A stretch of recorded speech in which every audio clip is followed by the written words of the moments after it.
देखिए, जब भी जम्मू एंड कश्मीर की बात होती है तो आर्टिकल 370 और 35A इनकी बात जरूर होती है और आप सबको ऑलरेडी पता है कि इनको हटा दिया गया है। लेकिन ये जो आर्टिकल्स थे ये कोई नॉर्मल आर्टिकल्स नहीं थे। इनके अंदर कुछ ऐसी चीजें मेंशंस थी जिसकी वजह से इतने सालों तक ये कंट्रोवर्शियल और एक हिस्टोरिकल मुद्दा बना इंडिया के अंदर। जान दे देंगे इसके लिए, क्या बात कर रहे हो आप? इसको हटाने के बाद भी आज की डेट तक इसके बारे में बात होती है। बहुत ही यूनिक वजह से इन आर्टिकल्स को लाया गया था और जब इनको हटाया गया वो भी यूनिक था, इसलिए इतने साल लगे इसको हटाने में। 4 से 5 साल तक एक प्रॉपर प्लानिंग के तहत इसको हटाया गया और जो प्लानिंग और स्ट्रेटेजी बनाई गई थी वो भी बहुत यूनिक थी।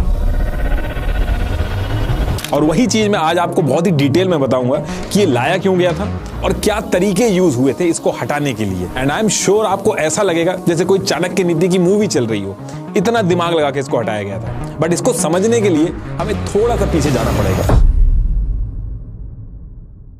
देखिए, देश आजाद होने से पहले इंडिया का जो मैप था वो ये था और इस पूरे एरिया में ब्रिटिशर्स 2 तरीके से राज करते थे। ये मैप में आपको येलो और पिंक कलर दिख रहा होगा। जहां येलो कलर है मतलब कि वहां डायरेक्ट ब्रिटिशर्स का राज था, जिसे ब्रिटिश इंडिया कहा जाता था। और जो स्टेट्स आपको पिंक कलर में दिख रहे हैं वहां ब्रिटिशर्स उस जगह के राजा या निजाम के साथ मिलकर इनडायरेक्टली राज करते थे। इनको प्रिंसली स्टेट कहा जाता था। इन प्रिंसली स्टेट्स में राजा अपने स्टेट की सभी इंटरनल चीजें खुद संभालते थे। बस डिफेंस, फॉरेन अफेयर और कम्युनिकेशन जो था ये चीजें ब्रिटिश गवर्नमेंट के हाथ में होती थी। और ये जो जम्मू एंड कश्मीर है, हैदराबाद, जोधपुर, ये सब प्रिंसली स्टेट्स थे। ऐसे करके करीब 565 प्रिंसली स्टेट थे। अब देखिए, होता क्या है कि जब ब्रिटिशर्स का इंडिया से जाने का टाइम आता है तो ब्रिटिश गवर्नमेंट 2 जून 1947 को एक माउंटबेटन प्लान लेके आती है, जिसमें यह था कि ब्रिटिश इंडिया को रिलीजियस डेमोग्राफी यानी कि हिंदू मुस्लिम पॉपुलेशन के हिसाब से 2 देशों में बांट दिया जाएगा। और ये जो प्लान था इसमें सबसे इंपॉर्टेंट बात यह थी कि ब्रिटिश इंडिया को ही बांटा जाएगा। ये जो प्रिंसली स्टेट्स थी ये इसमें इंक्लूडेड नहीं थी। इस प्लान में यह कहा गया था कि जो प्रिंसली स्टेट है उनकी मर्जी है, वो इंडिया के साथ रहना चाहे तो इंडिया के साथ रहें, पाकिस्तान के साथ रहना चाहे तो पाकिस्तान के साथ रहें, या फिर उनका अगर मन है कि वो इंडिपेंडेंट रहना चाहती हैं तो इंडिपेंडेंट रह सकती है। तो उस टाइम पे ऐसे एरिया वाइज पॉपुलेशन रहती थी। डार्क ग्रीन वाला जो एरिया आप देख रहे हैं इसमें मुस्लिम पॉपुलेशन जो थी वो मेजॉरिटी में थी। तो ये जो माउंटबेटन प्लान था इसको 18 जुलाई 1947 को इंडिया इंडिपेंडेंस एक्ट 1947 के नाम से लागू करके बंटवारा शुरू कर दिया जाता है, जिसमें बंगाल के 2 हिस्से होते हैं। ईस्ट बंगाल जो था वो पाकिस्तान के पास गया, फिर पंजाब के 2 हिस्से होते हैं जिसमें वेस्ट पंजाब जो था वो पाकिस्तान के पास गया, सिंध और ये जो पूरा बलूचिस्तान प्रोविंस है ये पाकिस्तान के पास गया, और बाकी जो ब्रिटिश इंडिया का पार्ट था वो सारा का सारा इंडिया के पास गया। और फिर इसके बाद 14 अगस्त 1947 को पाकिस्तान और 15 अगस्त 1947 को इंडिया आजाद होता है। ये जो एरिया था इस तरीके से बांटा गया था। ये जो खाली पार्ट आपको दिख रहा है ये सारे प्रिंसली स्टेट थे, छोटे छोटे प्रिंसली स्टेट थे यहाँ पे। अब ये जो प्रिंसली स्टेट थे इनको इंडिया की तरफ से सरदार वल्लभ भाई पटेल और पाकिस्तान की तरफ से जिन्ना अपने अपने खेमे में जोड़ने के लिए ट्राई करना स्टार्ट करते हैं। पाकिस्तान के पास ये सारे प्रिंसली स्टेट्स आ जाते हैं और बाकी जितने बचते हैं वो इंडिया के पास आ जाते हैं। अब ये सारी चीजें जितनी आसानी से मैं बता रहा हूं कि ये ऐसे डिवाइड हो गए थे, इतनी आसानी से नहीं हुए थे। कुछ को लालच देके, कुछ को डंडे के जोर पे, बहुत ही मुश्किलों से इन प्रिंसली स्टेट्स को साथ में जोड़ा गया था। तो जब भी इन प्रिंसली स्टेट को जोड़ा जाता था तो ये जो इंस्ट्रूमेंट ऑफ एक्सेशन डॉक्यूमेंट है ये साइन कराया जाता था। इस डॉक्यूमेंट में मेनली वही सेम चीजें थी जो ब्रिटिशर्स के साथ जो अरेंजमेंट था, सेम वही अरेंजमेंट इस डॉक्यूमेंट के अंदर भी लिखा गया था। डिफेंस, फॉरेन अफेयर और कम्युनिकेशन, इनको छोड़ के जो बाकी इंटरनल मैटर है वो राजा खुद देखेगा। बाकी फिर टाइम के साथ आगे चल के इनसे मर्जर एग्रीमेंट भी साइन करा लिया गया था, जिसमें इनकी जो रियासतें थी वो पूरी तरीके से इंडिया के साथ जुड़ गई थी। अब देखिए, जितने भी प्रिंसली स्टेट थे, छोटे बड़े जितने भी थे, सबका मैटर सॉल्व हो गया था। लेकिन 3 जगह पे आके बात फंस गई थी और वो 3 जगह थी जम्मू एंड कश्मीर, जूनागढ़ और हैदराबाद। और रीजन इसके पीछे यह था कि जूनागढ़ और हैदराबाद में राजा मुस्लिम था, लेकिन इनके स्टेट के अंदर जो मेजॉरिटी थी वो हिंदू जनता थी। ऐसे ही जम्मू एंड कश्मीर में राजा हिंदू था, लेकिन जो पॉपुलेशन थी उनमें मेजॉरिटी जो थी वो मुस्लिम्स की थी। और इन तीनों प्रिंसली स्टेट्स को अपनी तरफ करने के लिए पाकिस्तान और इंडिया में बहुत ज्यादा बहस चालू हो गई थी। जूनागढ़ का जो नवाब था महाबत खान रसूल खान जी, इन्होंने क्या किया था, इन्होंने अपने स्टेट के अंदर जो दीवान रखा था वो शाह नवाज भुट्टो इसको बनाया था। इसका जूनागढ़ से कुछ लेना देना नहीं था, ये कराची से था। तो जूनागढ़ के राजा के साथ साथ ये जो दीवान था इसका झुकाव भी पाकिस्तान की तरफ था। और फिर 15 अगस्त 1947 को जब जूनागढ़ की पाकिस्तान और इंडिया से जुड़ने की बात चल रही थी तो जूनागढ़ के निजाम और राजा ने कहा कि वो पाकिस्तान के साथ जाके मिलेंगे, और इन्होंने 15 सितंबर 1947 को पाकिस्तान के साथ इंस्ट्रूमेंट ऑफ एक्सेशन साइन कर दिया। और इसी पर्टिकुलर टाइम पे जम्मू एंड कश्मीर और हैदराबाद, यहां भी इसी तरीके के डिस्कशन चल रहे थे। वो भी अभी आगे बताऊंगा, पहले जूनागढ़ का मैं बता देता हूं आपको। अब जूनागढ़ के राजा ने जब इंस्ट्रूमेंट ऑफ एक्सेशन साइन वगैरह किया तो सरदार वल्लभ भाई पटेल जो थे ये बहुत ज्यादा गुस्सा हो जाते हैं कि एक तरफ तुमने ये कह के पार्टीशन करवा दिया कि हिंदू और मुस्लिम साथ में नहीं रह सकते, और दूसरी तरफ जो हिंदू मेजोरिटी वाला स्टेट है उसको आप अपने में मिला रहे हो। वहीं जिन्ना का कहना था कि इस हिसाब से तो जम्मू एंड कश्मीर में मुस्लिम ज्यादा हैं, तो वो तो हमें मिलना चाहिए, इसलिए कश्मीर हमें दे दो। और फिर इधर से कहा जाता था कि इंडिया तो सेकुलर कंट्री है, यहाँ तो किसी भी रिलीजन के लोग रह सकते हैं। तो ये सारी बहस जब चल रही थी तो इसी बीच क्या होता है कि जूनागढ़ के अंडर में दो रियासतें थी, मंगरोल और बवरियावाद। तो इनके जो राजा थे वो इंडिया के साथ मिल गए और पेपर वगैरह भी साइन करने लगे। और इसके बाद इंडिया ने आर्मी भेज के जूनागढ़ को चारों तरफ से घेर लिया था। ऐसा इसलिए किया गया था ताकि जूनागढ़ का जो कनेक्शन है किसी भी तरीके की सप्लाई वगैरह पाकिस्तान से ना आ पाए। अब ये सारी चीजें देख के निजाम जो था वो डर गया था, वो जूनागढ़ छोड़ के सीधे पाकिस्तान भाग जाता है। और फिर इसके बाद ये डिसाइड होता है कि जूनागढ़ का क्या होना है, इसका फैसला जूनागढ़ की जो जनता है वो करेगी। फिर 28 फरवरी 1948 को प्लेबिसाइड होता है और रिजल्ट में 99.95% वोट इंडिया के फेवर में आ जाता है, और इस तरीके से जूनागढ़ जो था वो इंडिया का पार्ट बन जाता है। ये स्टोरी जो जूनागढ़ की है ये अभी आपको इररिलेवेंट लग रही होगी, लेकिन अभी आगे जब मैं जम्मू एंड कश्मीर की बात करूंगा तब आपको थोड़ा सा इसका रिलेवेंस समझ में आएगा। और अब बात करते हैं हैदराबाद की। इसी टाइम पे हैदराबाद में भी इशू चल रहे थे, तीनों जो स्टेट है सेम टाइम पे इशू चल रहे थे। अब हैदराबाद में पॉपुलेशन हिंदू मेजोरिटी में थी, लेकिन निजाम मीर उस्मान अली खान का जो मन था वो ये था कि वो इंडिपेंडेंट रहे, और अगर मजबूरी में किसी कंट्री के साथ मिलना भी है तो पाकिस्तान से मिले। लेकिन हैदराबाद को अगर आप देखोगे तो वो इंडिया के बीचों बीच है, तो ये चीज पॉसिबल नहीं थी, और इंडिया के लिए भी बहुत बड़ा थ्रेट हो जाता कि बीच में ऐसे कोई जगह होती जो पाकिस्तान बनी हुई होती। तो इंडिया की तरफ से बैक टू बैक बातचीत स्टार्ट होना शुरू होती है और काफी प्रेशर डेवलप होता है। तो निजाम क्या करता है कि वो 1 साल का टाइम मांगता है और स्टैंड स्टिल एग्रीमेंट जो होता है वो साइन कर लेता है। इसमें वो कहता है कि 1 साल तक वो जैसी सिचुएशन है वैसी रहेगी, और उसके 1 साल के बाद हम लोग डिसाइड करेंगे कि हैदराबाद और इंडिया का कैसा रिलेशन रहेगा। और इंडिया इस पर्टिकुलर टाइम में बड़ी आसानी से ये चीज मान जाता है, क्योंकि जम्मू एंड कश्मीर में भी इंडिया फंसा हुआ था, तो वो पहले वहां डील कर रहा था। लेकिन हैदराबाद का जो निजाम था उसने इस 1 साल के अंदर पहले तो पाकिस्तान के साथ मिलकर स्ट्रेटेजी बनाना स्टार्ट किया, मतलब कई सारी डिस्कशन स्टार्ट कर दी उससे, और एक पर्सनल आर्मी भी बना ली इस पर्टिकुलर टाइम पे, जिसको रजाकार बोला जाता था। ये आर्मी हैदराबाद से बॉर्डर क्रॉस करके इंडिया में भी चली जाती थी और काफी मारपीट मचाती थी। हैदराबाद के कुछ नॉन मुस्लिम लोग जो थे उनको भी मारती थी। ये जो रजाकार आर्मी थी इनका मानना था कि हैदराबाद एक इंडिपेंडेंट देश बनना चाहिए। अब ये जो रजाकार आर्मी थी इतना ज्यादा परेशान कर देती कि इंडिया को सब कुछ छोड़ के हैदराबाद में अपनी आर्मी भेजनी पड़ती है। नेहरू जी आर्मी भेजने के बहुत खिलाफ थे, लेकिन सरदार वल्लभ भाई पटेल जबरदस्ती आर्मी भेज देते हैं। इस पूरे ऑपरेशन को ऑपरेशन पोलो नाम दिया गया था। 2 दिन के अंदर पूरा का पूरा जो हैदराबाद था वो कंट्रोल में आ जाता है, और निजाम यानी कि मीर उस्मान अली खान इंडिया के साथ इंस्ट्रूमेंट ऑफ एक्सेशन जो था वो साइन कर देते हैं। और अब आते हैं जम्मू एंड कश्मीर पे, जहां पे आर्टिकल 370 और 35A जो है इनकी कहानी स्टार्ट होती है। और थोड़ा सा जम्मू एंड कश्मीर के अंदर जो इंटरनल सिचुएशन चल रही थी वो डिस्कस कर लेते हैं, फिर आते हैं अपनी मेन कहानी पे। तो देखिए जम्मू एंड कश्मीर में क्या था कि करीब 77% पॉपुलेशन जो थी वो मुस्लिम थी, और जम्मू एंड कश्मीर में क्या था कि टाइम टू टाइम जो राजा है उन्होंने कहीं ना कहीं अपनी जनता के बीच में भेदभाव रखा। जब मुस्लिम राजा आया तो उसने हिंदुओं को दबा के रखा, और जब हिंदू राजा आए तो उन्होंने मुस्लिमों को दबा के रखा। तो जम्मू एंड कश्मीर में जो राजा हरि सिंह थे उनके ऊपर भी ऐसे आरोप लगते थे कि वो हिंदुओं को फेवर करते हैं। एक स्टेट सब्जेक्ट लॉ 1927 बनाया था राजा हरि सिंह ने, जिसमें एलिगेशन थे इनके ऊपर कि ये हिंदुओं को गवर्नमेंट जॉब में प्रायोरिटी देते हैं। तो इन सारी चीजों को लेके जम्मू कश्मीर के अंदर जो मुस्लिम्स थे वो प्रोटेस्ट वगैरह टाइम टू टाइम करते रहते थे, और सबसे बड़ा जो प्रोटेस्ट हुआ था वो ईयर 1931 में हुआ था। और इसी टाइम पे एक आदमी था शेख अब्दुल्ला वहां पे, जो अभी फारूक अब्दुल्ला उनके फादर, तो ये राजा के खिलाफ आवाज उठाना शुरू कर देते हैं कि राजा को हटाओ और डेमोक्रेसी लेके आओ। तो इस पर्टिकुलर टाइम पे ये चल रहा था कि इंडिया के अंदर ब्रिटिशर से नेहरू जो थे वो लड़ाई कर रहे थे, और सेम टाइम पे शेख अब्दुल्ला जो था वो कश्मीर के अंदर राजा के खिलाफ मुहिम चला रहा था, लड़ाई कर रहा था। और अपनी बात आगे रखने के लिए शेख अब्दुल्ला ने all Jammu and Kashmir Muslim conference नाम से एक पार्टी बनाई थी, जो आगे चल के सेकुलर दिखाना था उनको, तो उसका नाम चेंज करके नेशनल कॉन्फ्रेंस रख दिया गया था। और ये जो पॉलिटिकल पार्टी है ये अभी भी है। तो उस टाइम पे नेहरू जी एक तरफ इंडिया में डेमोक्रेसी लाने के लिए क्विट इंडिया मूवमेंट कर रहे थे, सेम टाइम पे जो शेख अब्दुल्ला थे ये भी कश्मीर के अंदर क्विट कश्मीर मूवमेंट चला रहे थे। और इन्हीं सब वजह से जवाहरलाल नेहरू और शेख अब्दुल्ला में बहुत ही अच्छी दोस्ती भी हो गई थी। और ऐसा भी कहा जाता है कि शेख अब्दुल्ला ने नेहरू जी को कॉन्फिडेंस दिया था कि उनके हाथ में जब पावर या पोजीशन आएगी तो वो इंडिया को ही सपोर्ट करेंगे अगर मिलने की बात आई तो। अब ये सारी चीजें जो हो रही थी राजा हरि सिंह को भी पता थी, इसलिए राजा को ना तो शेख अब्दुल्ला पसंद था ना ही जवाहरलाल नेहरू, और पाकिस्तान के जो जिन्ना थे वो भी राजा को नहीं पसंद थे। और ऐसा इसलिए था क्योंकि राजा को पता था कि ये जो शेख अब्दुल्ला अब्दुल्ला और जवाहरलाल नेहरू हैं, ये किसी ना किसी तरीके से आगे चल के कोशिश करेंगे डेमोक्रेसी लाने की या राजशाहत जो है उसको हटाने की। और वहीं पाकिस्तान में राजा को यह डर था कि अगर आगे चल के कभी मिलना पड़ गया पाकिस्तान से तो वो राजा हिंदू है उसको हटा के फेंक देंगे, और इंडिया के साथ मिलेंगे तो नेहरू और शेख अब्दुल्ला जो है वो डेमोक्रेसी की बात करेंगे, तो वहां जो राजा है वहां पे उसकी गद्दी खतरे में आएगी। तो कुल मिलाकर राजा को अपनी गद्दी बहुत प्यारी थी, इसलिए उसने कहा कि उसको इंडिपेंडेंट रहना है, उसको किसी से नहीं मिलना है। तो इसीलिए जब इंडिया और पाकिस्तान आजाद हुए तो राजा ने कहा कि ना तो उसको इंडिया से मिलना है ना पाकिस्तान से मिलना है, वो कोई इंस्ट्रूमेंट ऑफ एक्सेशन जो है उसको साइन नहीं करेगा।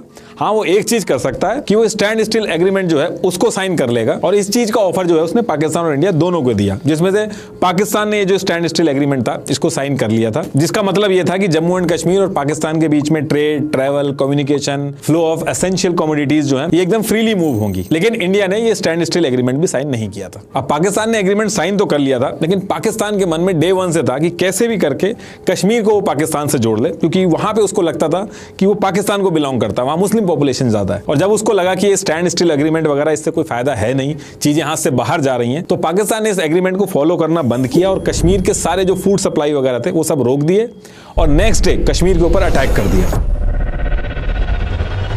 लेकिन अटैक करने के लिए पाकिस्तान ने अपनी मिलिट्री नहीं भेजी, इसकी बजाय अनऑफिशियली एक पश्तून ट्राइब थी वहां की, उसको लड़ने के लिए भेजा ताकि पाकिस्तान के ऊपर ब्लेम ना आए। पाकिस्तान ने इस साइड से अटैक करना स्टार्ट किया और कुछ ही दिनों में पाकिस्तान के लड़ाके यहां तक यानी कि श्रीनगर के बहुत करीब पहुंच गए थे, और कश्मीर के अंदर पहुंच के जो लड़ाके थे इन्होंने बहुत ज्यादा मारकाट मचाई, क्या हिंदू क्या मुस्लिम किसी को नहीं छोड़ा। अब इसके बाद ये लोग राजा हरि सिंह के एरिया में भी एंटर करने वाले थे, और राजा को समझ में आ गया था कि अब जम्मू एंड कश्मीर भी जाएगा हाथ से और उसकी जान भी खतरे में है, तो तुरंत वो इंडिया की तरफ मुंह करता है और इंडिया से मदद मांगता है। अब इंडिया का कहना था कि जम्मू एंड कश्मीर ने इंस्ट्रूमेंट ऑफ एक्सेशन तो साइन किया नहीं है, जम्मू एंड कश्मीर अभी इंडिया का पार्ट तो बना नहीं है, तो हम मदद नहीं कर सकते। तो राजा हरि सिंह ने 26 अक्टूबर 1947 को इंस्ट्रूमेंट ऑफ एक्सेशन साइन किया और जम्मू एंड कश्मीर इंडिया का पार्ट बन गया। अब कश्मीर का डिफेंस, एक्सटर्नल अफेयर और कम्युनिकेशन इंडिया की जिम्मेदारी हो जाती है। इसके साथ साथ नेहरू जी ने राजा हरि सिंह से यह भी डिमांड की थी शेख अब्दुल्ला, जिसको जेल में बंद किया गया, उसको भी निकाल दें, और शेख अब्दुल्ला को पीएम बनाने के लिए भी नेहरू जी ने राजा को कन्विंस कर लिया था। जवाहरलाल नेहरू पूरी तरीके से कॉन्फिडेंस में थे कि जम्मू एंड कश्मीर के इंडिया से मर्जर की जब बात आएगी तो शेख अब्दुल्ला इंडिया के साथ खड़ा रहेगा। तो ये सारी चीजें सेट होने के बाद अगले दिन 27 अक्टूबर 1947 को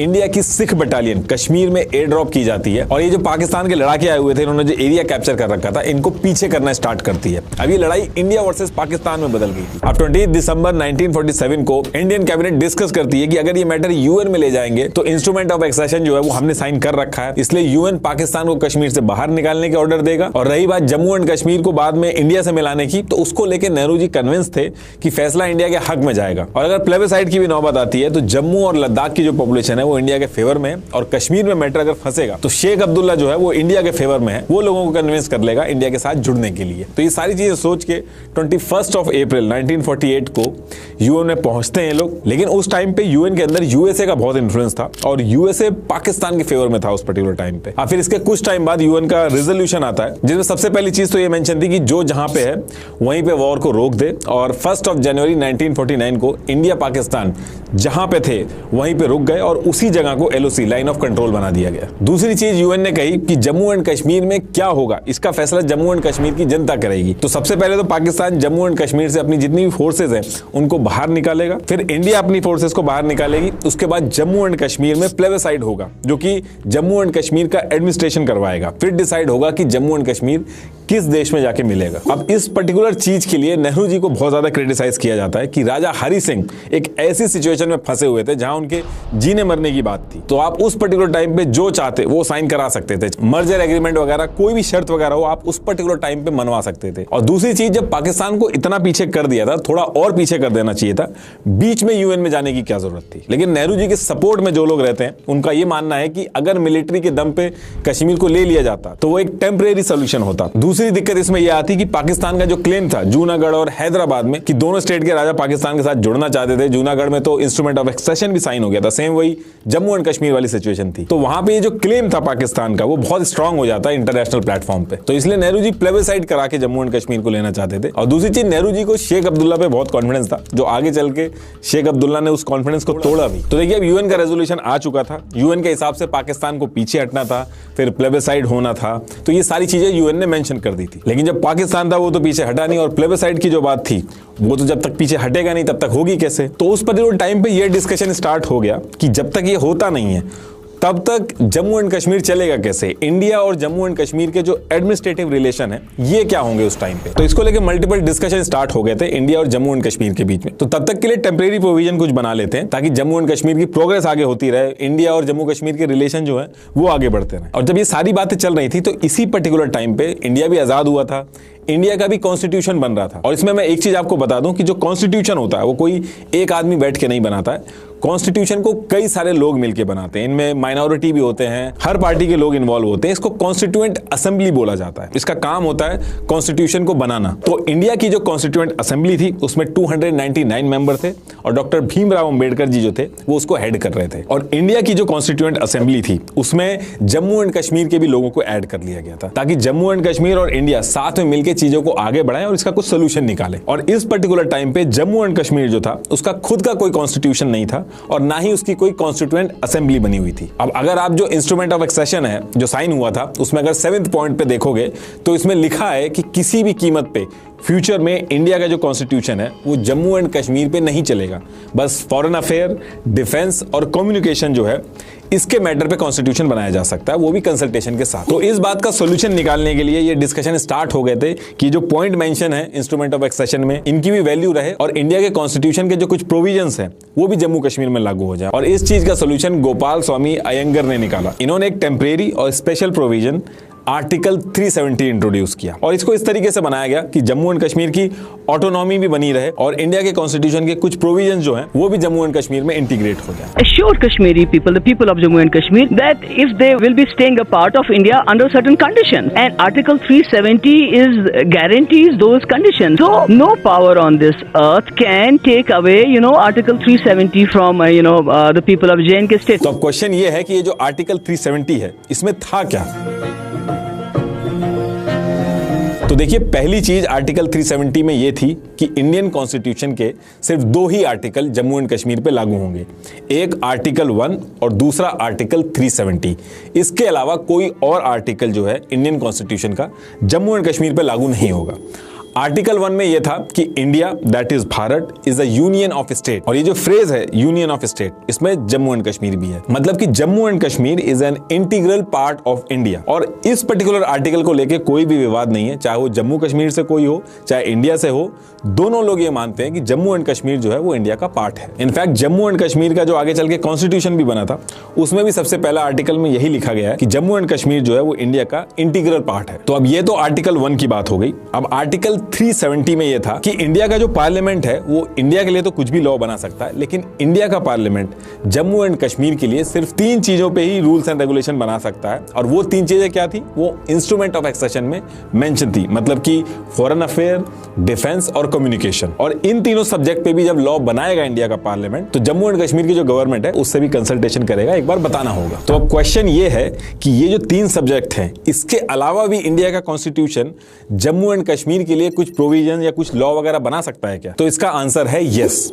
बनाया जा सकता है, लेकिन उसकी कुछ कंडीशन है जो आर्टिकल 370 में मेंशन है। तो उसमें यह है कि इंडिया, ये जो 3 सब्जेक्ट हैं डिफेंस, फॉरेन अफेयर और कम्युनिकेशन, अगर इसके अलावा इंडिया का कोई कानून जम्मू एंड कश्मीर में लागू करना है या कोई ऐसा प्रोविजन है जो जम्मू कश्मीर में लागू करना है, तो सबसे पहले प्रेसिडेंट ऑफ इंडिया को एक प्रेसिडेंशियल ऑर्डर पास करना होगा। लेकिन वो जो प्रेसिडेंशियल ऑर्डर होगा वो तब इशू होगा जब जम्मू एंड कश्मीर की जो गवर्नमेंट है वो अप्रूवल देगी, उसके बाद ही वो प्रेसिडेंशियल ऑर्डर जो है वो पास हो सकता है। बाकी इसके अलावा कोई भी और तरीका नहीं है इंडिया का कोई भी कॉन्स्टिट्यूशन जम्मू एंड कश्मीर के अंदर लागू करने का। तो कहने का मतलब यह है कि एक तरह से जम्मू एंड कश्मीर की जो गवर्नमेंट होगी वही डिसाइड करेगी कि इंडिया का कौन सा प्रोविजन या लॉ उनको चाहिए।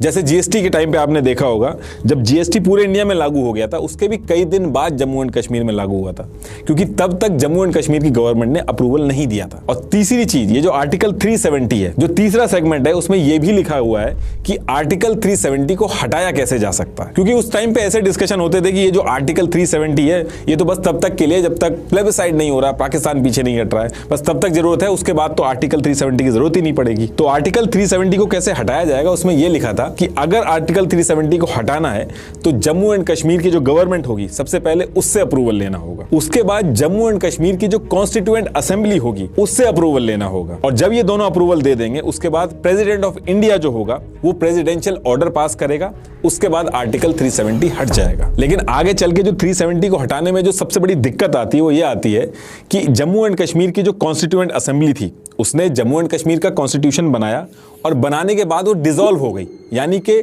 जम्मू एंड कश्मीर की कॉन्स्टिट्यूएंट असेंबली बची ही नहीं, और जब वो बची ही नहीं तो वो अप्रूवल कैसे देगी, यानी कि इसकी वजह से आर्टिकल 370 को हटाना बहुत ही टेढ़ी खीर हो गई थी। और यही रीजन था कि कश्मीर के लीडर एकदम कॉन्फिडेंट होकर बोलते थे कि आर्टिकल 370 कभी भी नहीं हट सकता। We will never be able to remove Article 370. जरा करके दिखाएं फिर देखें। 200 साल हुकूमत करेगी तो भी वो होता नहीं। You cannot touch Article 370. वो कभी भी अगर वो 10 दफा भी हिंदुस्तान के प्राइम मिनिस्टर बनेंगे तो 370 को नहीं छोड़ सकते। लेकिन हटाया गया, और इतनी प्लानिंग के साथ हटाया गया कि हर कोई हैरान हो गया।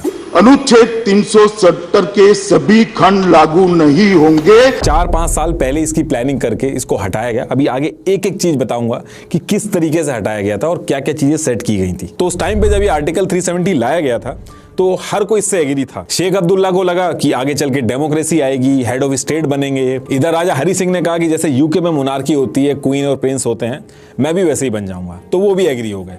तो इस तरीके से हर कोई एग्री था आर्टिकल 370 आने से, और क्योंकि सबकी अंडरस्टैंडिंग थी कि प्लेबिसाइड होगा, पाकिस्तान पीछे जाएगा, तब तक के लिए है, तो ये तो टेम्परेरी है। तो इसी रीजन की वजह से आर्टिकल 370 को इंडियन कॉन्स्टिट्यूशन के पार्ट 21 में ऐड किया गया। इंडिया का जो कॉन्स्टिट्यूशन है उसमें पार्ट 21 में जितने भी टेम्परेरी प्रोविजन होते हैं उनको ऐड किया जाता है। तो इसके बाद जम्मू एंड कश्मीर इंडिया का स्टेट बन के काम करना स्टार्ट करते हैं। अब इसके बाद ईयर 1951 में जम्मू एंड कश्मीर के कॉन्स्टिट्यूशन बनाने की बात होती है, और इसकी वजह से आर्टिकल 370 को हटाने का जो ऑप्शन था वो भी खत्म हो जाता है। तो अब इस पर्टिकुलर टाइम पे आर्टिकल 370 जो था वो आ चुका था।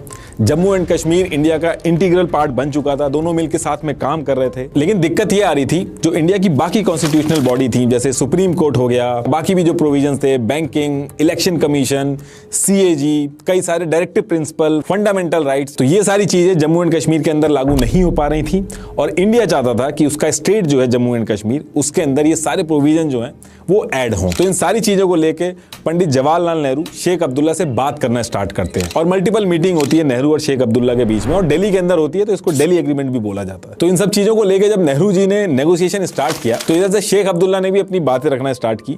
उसने कहा कि आप प्रोविजन तो ऐड करना चाह रहे हो, लेकिन कश्मीर का अपना खुद का झंडा होगा, उसका खुद का अपना पीएम होगा जिसको सदर ए रियासत बोला जाएगा। इसके साथ साथ जम्मू एंड कश्मीर का एक स्टेट सब्जेक्ट लॉ 1927 था, इसकी भी डिमांड करी शेख अब्दुल्ला ने कि ये भी एप्लीकेबल होना चाहिए। अब क्वेश्चन ये है कि ये स्टेट सब्जेक्ट लॉ 1927 क्या है? तो देखिए 1927 में राजा हरि सिंह इसको लेके आए थे जम्मू एंड कश्मीर की जो लोकल पॉपुलेशन थी उनके राइट्स एंड आइडेंटिटी को प्रोटेक्ट करने के लिए, ताकि आसपास के एरिया के जो बिजनेसमैन थे और वर्कर थे उस टाइम पे जम्मू एंड कश्मीर में आते थे तो वहां की आइडेंटिटी या डेमोग्राफी चेंज ना कर दें।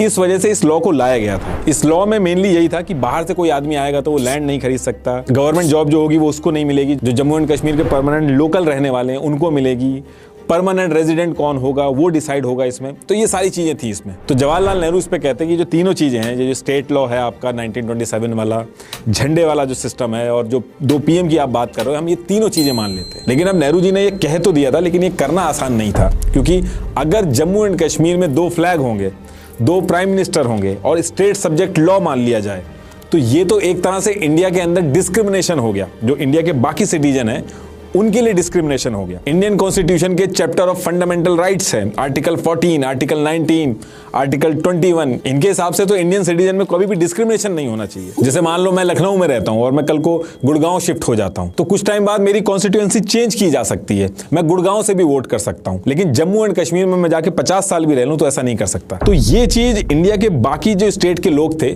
उनके साथ तो डिस्क्रिमिनेशन हो गया, क्योंकि वो लोग जम्मू एंड कश्मीर में जाके ना तो जमीन खरीद सकते, ना गवर्नमेंट जॉब उनको मिलेगी, चाहे वो कितने भी साल रह ले वहां पे। अभी डिस्क्रिमिनेशन तो था, लेकिन उसके बाद भी इसको लाया गया, अलग अलग कॉन्स्टिट्यूशनल रेमेडीज जो होती हैं उनका यूज करके इसको लाया गया। और वो इसलिए लाया गया ताकि इंडिया के जो बाकी प्रोविजन है जैसे सुप्रीम कोर्ट, इलेक्शन कमीशन, ये सारी चीजें जम्मू कश्मीर के अंदर भी लागू हों, और वो बहुत जरूरी थी। और यही वो टाइम था जब आर्टिकल 370 के अंडर आर्टिकल 35A लाया गया। और जिस तरीके से आर्टिकल 370 में मेंशन था कि पहले प्रेसिडेंशियल ऑर्डर लाना होगा, फिर जम्मू एंड कश्मीर की जो स्टेट होगी वो परमिशन देगी, तो ठीक उसी तरीके से आर्टिकल 35A को आर्टिकल 370 के अंदर लाया गया। इसीलिए आप देखोगे कि जो चीजें मेंशन है आर्टिकल 35A में, वो सब वही जम्मू एंड कश्मीर का जो स्टेट सब्जेक्ट लॉ 1927 है उसी से मिलती जुलती हैं। अब क्योंकि इसकी वजह से 2 फ्लैग हो गए थे, 2 PM बन गए थे और परमानेंट रेजिडेंस के जो रूल थे वो भी अलग थे, तो इसी वजह से आगे चल के लोग इसको कहते थे कि ये तो एक तरह से जम्मू एंड कश्मीर के अंदर ड्यूअल सिटीजनशिप है। तो आगे चल के आर्टिकल 35A जो था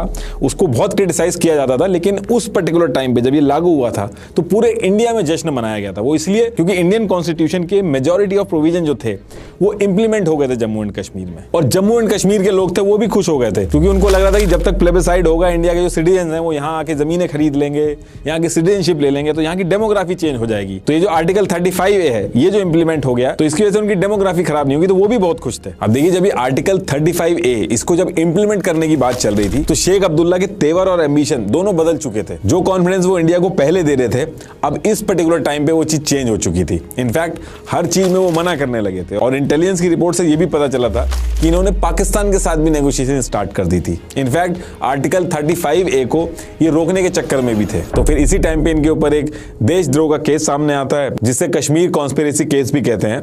तो इस केस के चक्कर में शेख अब्दुल्ला को हटा दिया जाता है, और जो उनके डेप्यूटी PM थे बख्शी गुलाम मोहम्मद, उनको PM बना दिया जाता है। और फिर आर्टिकल 35A के जितने भी डिस्कशन होते हैं वो कंटिन्यू करते हैं, और आगे चल के आर्टिकल 35A इंप्लीमेंट हो जाता है। उस टाइम पे यानी कि ईयर 1954 में हमारे जो प्रेसिडेंट थे वो राजेंद्र प्रसाद थे, तो उन्होंने प्रेसिडेंशियल ऑर्डर 1954 पास किया, जिसको जम्मू एंड कश्मीर की गवर्नमेंट ने अप्रूव किया, और फिर आर्टिकल 35A को आर्टिकल 3070 के अंदर में ऐड कर दिया गया। ये जो 1954 का प्रेसिडेंशियल ऑर्डर है, इसी के थ्रू जितने भी कॉन्स्टिट्यूशन थे जम्मू कश्मीर के अंदर ये डाले गए थे। इनफैक्ट 2019 से पहले अमेंडमेंट कर करके बहुत सारे अमेंडमेंट किए गए थे, और इंडियन कॉन्स्टिट्यूशन के जितने भी प्रोविजन वगैरह थे, जैसे कि banking, finance, CAG, election commission वगैरह, हर चीज इसी 1954 प्रेसिडेंशियल ऑर्डर में अमेंडमेंट कर करके डाले गए थे। जैसे जो PM की पोस्ट थी जम्मू एंड कश्मीर के अंदर, इसी प्रेसिडेंशियल ऑर्डर 1954 को अमेंड करके उसको चेंज करके CM कर दिया गया था। PM की जगह आप CM होने लगे थे। तो ये जो प्रेसिडेंशियल ऑर्डर 1954 है ये बहुत ही इंपॉर्टेंट था। 97 आइटम्स जो इंडियन कॉन्स्टिट्यूशन की यूनियन लिस्ट में मेंशन थे, उसमें से 94 आइटम जम्मू एंड कश्मीर में ऐड किए गए इसी प्रेसिडेंशियल ऑर्डर को अमेंड कर करके। इसलिए आप देखोगे जब बहस वगैरह भी होती है जो इंडिया के अगेंस्ट में रहते हैं, तो वो कहते हैं कि दिल्ली एग्रीमेंट और प्रेसिडेंशियल ऑर्डर 1954 से पहले की बात करो, उसके बाद की बात मत करो। तो ऐसे ही धीरे धीरे करके सारी चीजें की गई। आगे चल के इंडिया के अंदर राजशाही जो थी उसको खत्म किया गया। इंडिया चाइना वॉर हुई, इंडिया पाकिस्तान की वॉर हुई, पाकिस्तान की तरफ से इंसर्जेंसी भी काफी हुई जम्मू एंड कश्मीर के अंदर, क्योंकि वॉर में पाकिस्तान हार रहा था, तो उसने कश्मीर में इंसर्जेंसी करके कश्मीर के अंदर जो प्रॉक्सी वॉर वगैरह होती है उसका सहारा लिया, जिसकी वजह से मल्टीपल ऐसे इवेंट हुए, 40,000 से ज्यादा लोगों की जान गई और हजारों इंडियन आर्मी के जवान शहीद हुए। तो इस पूरे टाइम पे कश्मीर में क्या क्या इवेंट हुए, कितना अनरेस्ट था, वो आपको ऑलरेडी पता है। तो ये जो सारे इवेंट हुए, इसके बाद जम्मू एंड कश्मीर रीजन की जो डेमोग्राफी थी वो भी चेंज हुई, और वो कैसे हुई एक बार जल्दी से वो भी दिखा देता हूं आपको। उसके बाद डायरेक्ट आर्टिकल 370 कैसे हटा उसकी बात करेंगे। ये लाइन है, ये जम्मू से शुरू होती है NJ 9842 तक। यही लाइन LOC है जहां पे लड़ाई रुकी थी। इसके बाद कई सालों बाद इंडिया को पता चलता है कि पाकिस्तान इस एरिया को लेने का प्लान कर रहा है, तो इंडिया सियाचिन ग्लेशियर जो था उसके अंदर भी अपनी आर्मी बैठा देती है, जिससे NJ 9842 से बढ़ के LOC जो है वो यहां तक हो गई। इस पॉइंट को इंदिरा कोल कहा जाता है। फिर आगे चल के आपको पता है कि चाइना ने हमसे ये पार्ट ले लिया। ये पाकिस्तान ऑक्यूपाइड कश्मीर है, ये 3 पार्ट में चल रहा है। ये पार्ट जिसको सक्शाम वैली बोलते हैं, तो ये पार्ट तो पाकिस्तान ने चाइना को दे दिया। बाकी जो एरिया है उसको पाकिस्तान ने 2 पार्ट में डिवाइड कर दिया। एक गिलगिट बाल्टिस्तान जिसको पाकिस्तान खुद चला रहा है, और दूसरा ये मीरपुर मुजफ्फराबाद वाला एरिया जिसको पाकिस्तान आजाद कश्मीर के नाम से बुलाता है। इसको पाकिस्तान एक इंडिपेंडेंट स्टेट कहता है। यहाँ पे इन्होंने एक अलग से प्रेसिडेंट, PM ये सब अपॉइंट कर दिए, हालांकि चलाता इसको पाकिस्तान ही है। और अब बात करते हैं कि जो आर्टिकल 370 है ये हटा कैसे। तो देखिए होता क्या है कि सेम टाइम पे बीजेपी जो पॉलिटिकल पार्टी है वो बहुत तेजी से ऊपर आ रही थी, और बीजेपी के जो नेता थे वो आर्टिकल 370 और नेहरू जी ने जिस तरीके से इस पूरी सिचुएशन को डील किया था इससे बहुत गुस्सा थी। इनफैक्ट बीजेपी ने आगे चल के अपने मैनिफेस्टो में भी डाल रखा था कि हमारी सरकार बनेगी तो हम आर्टिकल 370 को हटा देंगे। उस टाइम पे मोदी जी ऐसे धरना देते थे, लाल चौक में फैसला हो जाएगा किसने अपनी मां का दूध पिया। और आपने नारे भी सुने होंगे बीजेपी के नेताओं के मुंह से कि एक देश में 2 विधान, 2 निशान, 2 प्रधान नहीं चलेंगे। एक देश में 2 विधान, 2 प्रधान और 2 निशान नहीं चलेंगे, तो अब नहीं ही चलेंगे। लेकिन हो ये रहा था कि बीजेपी जम्मू एंड कश्मीर के अंदर चुनाव तो लड़ रही थी, लेकिन उतनी सीट्स नहीं मिल रही थी। और फिर इसके बाद ईयर आता है 2014 और फिर 25 नवंबर 2014 से 20 दिसंबर 2014 तक जम्मू एंड कश्मीर में इलेक्शन होते हैं और बीजेपी पूरी जान लगा के इलेक्शन लड़ती है। और इस बार जब रिजल्ट आता है तो हर कोई शॉक था। बीजेपी जिसको ज्यादा सीटें नहीं मिलती थी जम्मू एंड कश्मीर में, उसको 25 सीटें मिली, जो कि पीडीपी से 3 सीटें पीछे थी। पीडीपी को 28 सीट मिली थी। और इस इलेक्शन में बीजेपी ने जो नंबर अचीव किया था, उसकी वजह से सिचुएशन ऐसी बन रही थी कि बीजेपी के सपोर्ट के बिना जम्मू एंड कश्मीर में गवर्नमेंट बनाना मुश्किल हो रहा था, क्योंकि बाकी जितनी पार्टी थी उनमें भी लड़ाई थी। तो फिर यहां से बीजेपी ने क्या किया, पीडीपी जो कि आइडियोलॉजिकली बिल्कुल अपोजिट है बीजेपी से, उससे बात करना स्टार्ट किया। और अचानक से पता चलता है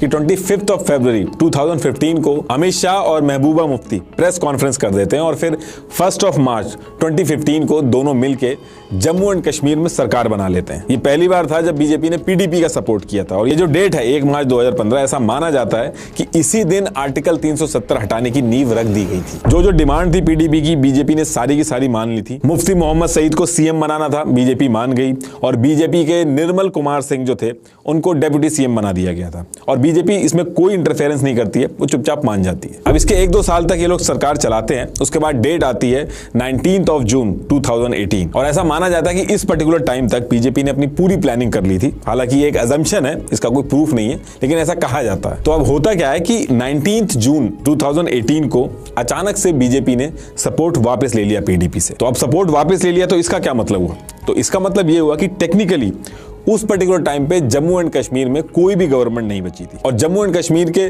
कॉन्स्टिट्यूशन के आर्टिकल 92 के हिसाब से जब ऐसी सिचुएशन होगी, मतलब कि जम्मू एंड कश्मीर में गवर्नमेंट का ब्रेकडाउन होगा या कोई कॉन्स्टिट्यूशनल ब्रेकडाउन होगा, तो डायरेक्ट प्रेसिडेंट रूल नहीं लगेगा। उसकी बजाय शुरू के जो 6 मंथ होंगे उसमें जम्मू एंड कश्मीर का जो गवर्नर होगा वो चलाएगा जम्मू एंड कश्मीर को। अब इसके बाद क्या होता है कि 23 अगस्त 2018 को सत्यपाल मलिक को गवर्नर बना के जम्मू एंड कश्मीर के अंदर भेजा जाता है। और ऐसा कहा जाता है कि इस पर्टिकुलर टाइम पे इनके ऊपर जो इंडियन गवर्नमेंट थी, उनको बहुत कॉन्फिडेंस था कि ये बहुत सही से उस चीज को हैंडल करेंगे। सत्यपाल मलिक 2012 में ये बीजेपी के नेशनल वाइस प्रेसिडेंट भी बन चुके थे, तो इनके ऊपर बीजेपी को कॉन्फिडेंस बहुत था। तो इसके बाद जम्मू एंड कश्मीर में सिचुएशन ये थी कि गवर्नमेंट कोई थी नहीं और गवर्नर जो था वो ये सारी चीजें डील कर रहा था। लेकिन सत्यपाल मलिक जी के जम्मू एंड कश्मीर के अंदर आके गवर्नर बन जाने से काम पूरा नहीं होना था। असली गेम शुरू होना था 6 महीने बाद, जब प्रेसिडेंट रूल लगेगा। और सब लोग उसी का वेट कर रहे थे कि 6 महीने पूरे हों और प्रेसिडेंट रूल लगे जम्मू एंड कश्मीर के अंदर। अब ये जो 6 महीने बचे थे, इस बीच में अगर गवर्नमेंट बन जाती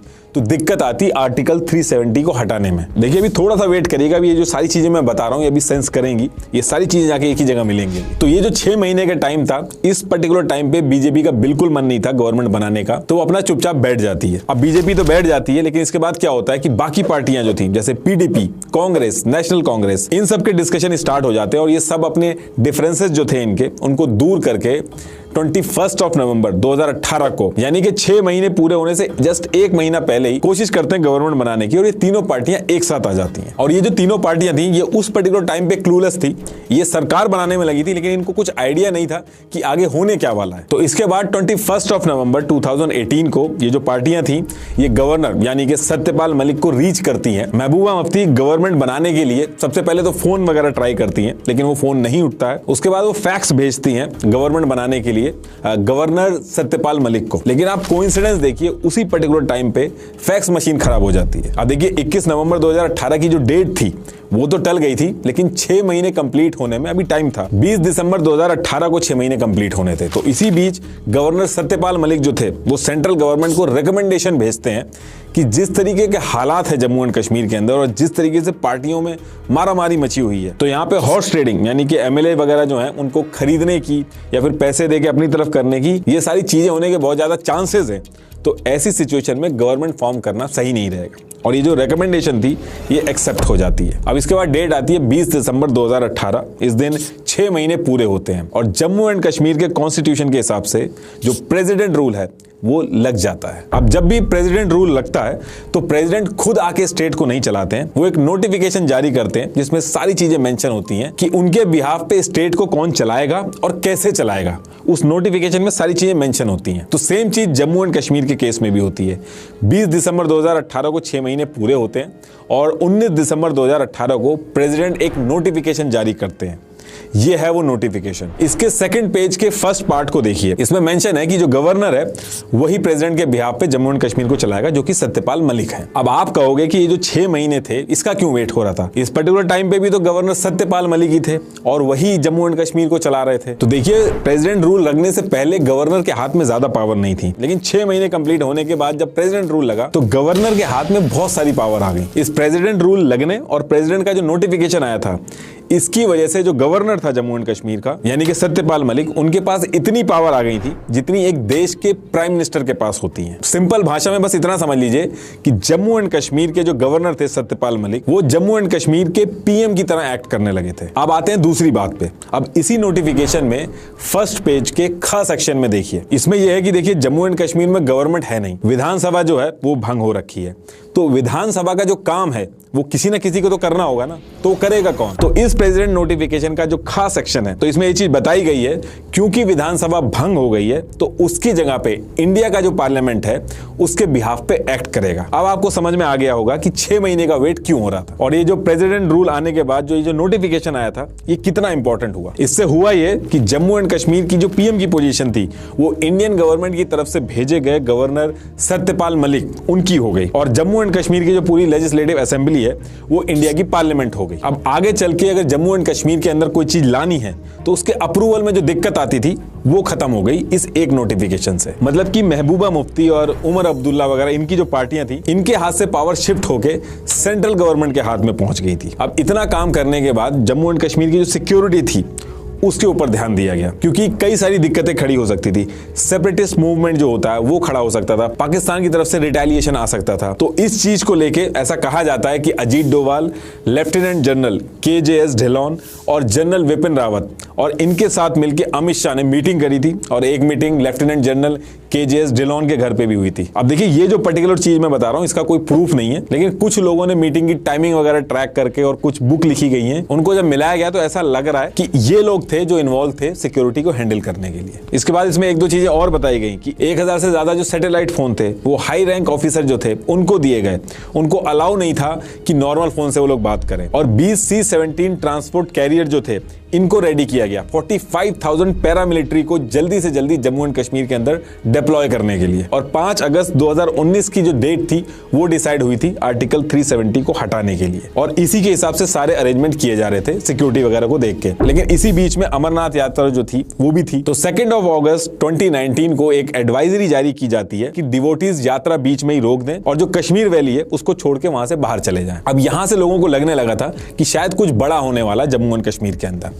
फिर इसके 2 दिन बाद 4 अगस्त 2019 को जितने कश्मीर के लोकल लीडर थे इनको हाउस अरेस्ट नजरबंद कर दिया गया और मोबाइल भी ले लिए गए इनसे। और उसी दिन रात में धारा 144 भी लागू कर दी गई। और इसमें यह भी बताया गया कि 4 अगस्त की जो रात थी, आधी रात में ही पीएम मोदी जो थे वो एक सीक्रेट गाड़ी में प्रेसिडेंट हाउस पहुंचते हैं और ऐसा माना जाता है कि 5 अगस्त 2019 को यानी कि नेक्स्ट डे मॉर्निंग में जो होना था उसके डिस्कशन के बारे में बात करने के लिए गए थे। अब इसके बाद वो दिन आ जाता है जिस दिन आर्टिकल 370 को हटाना था, यानी कि 5 अगस्त 2019 मॉर्निंग का टाइम था और मॉर्निंग में ही इंडिया के जो प्रेसिडेंट हैं वो एक नोटिस इशू करते हैं। ये उस नोटिस की कॉपी है। अब देखिए, क्वेश्चन ये है कि ये नोटिफिकेशन का मतलब क्या था और इसको इशू क्यों किया गया। तो देखिए, शुरू में मैंने एक चीज बताई थी आपको, आर्टिकल 370 को हटाने के लिए एक प्रोसेस है जिसमें जम्मू एंड कश्मीर की जो गवर्नमेंट है और कॉन्स्टिट्यूएंट असेंबली से परमिशन लेनी होगी, तभी आर्टिकल 370 हट सकता है। अब कॉन्स्टिट्यूएंट असेंबली जो है जम्मू एंड कश्मीर की वो तो डिसॉल्व हो गई है, वो तो है नहीं, तो फिर अप्रूवल कौन देगा। तो ये जो प्रेसिडेंट का नोटिफिकेशन आया था मॉर्निंग में,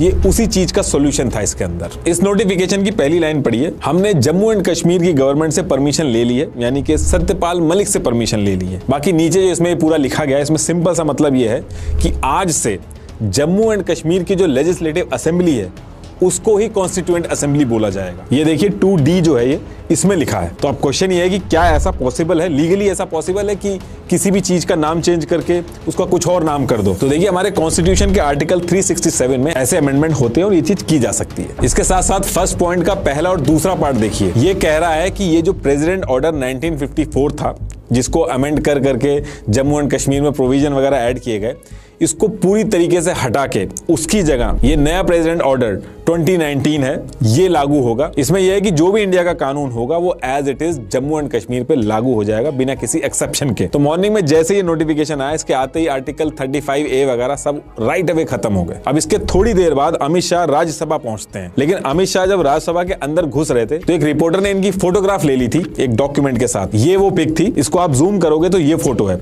इसमें मेंशन है कि कौन कब क्या काम करेगा, और इससे ही समझ में आ गया था कि रात में पीएम मोदी प्रेसिडेंट से मिलने क्यों गए थे। और पूरे मीडिया में इस पिक की वजह से हल्ला हो गया था और लोगों को समझ में आ गया था कि आर्टिकल 370 हटाने की तैयारी चल रही है। तो इसके बाद अमित शाह जो थे उनकी एंट्री राज्यसभा के अंदर होती है और अब टाइम था आर्टिकल 370 का पूरी तरीके से हटने का। अब यहाँ पे अमित शाह जो थे वो रेजोल्यूशन लेके आए थे और उनका काम यह था कि इस रेजोल्यूशन को पास कराना, यानी कि अब वोटिंग होगी राज्यसभा और लोकसभा में, और अगर मेजोरिटी में वोटिंग आ जाती है तो ये जो रेजोल्यूशन है ये पास हो जाएगा। तो अब क्वेश्चन ये है कि इस रेजोल्यूशन के अंदर था क्या। तो देखिए ये उस रेजोल्यूशन की कॉपी है। तो इसमें यह था कि आर्टिकल 370 के जितने भी पार्ट हैं ये सारे के सारे खत्म होंगे। दूसरी चीज, इंडिया का constitution as it is Jammu and Kashmir पर लागू हो जाएगा बिना किसी एक्सेप्शन के। और इस रेजोल्यूशन को इस तरीके से बनाया गया था कि आगे चल के कोई और गवर्नमेंट भी आएगी तो उसको भी हटाने में दिक्कत आएगी। तो इसके बाद वोटिंग हुई लोकसभा और राज्यसभा दोनों जगह पे रेजोल्यूशन पास हो गया। और जैसे ये पास हुआ, प्रेसिडेंट ऑफ इंडिया ने इसको अप्रूव कर दिया। अब ये होते ही आर्टिकल 370 पूरी तरीके से जम्मू एंड कश्मीर से हट चुका था और अब Indian government Jammu and Kashmir में रूल बनाने के लिए उसको अप्रूवल नहीं लेना होगा। तो इस तरीके से आर्टिकल 370 को हटाया।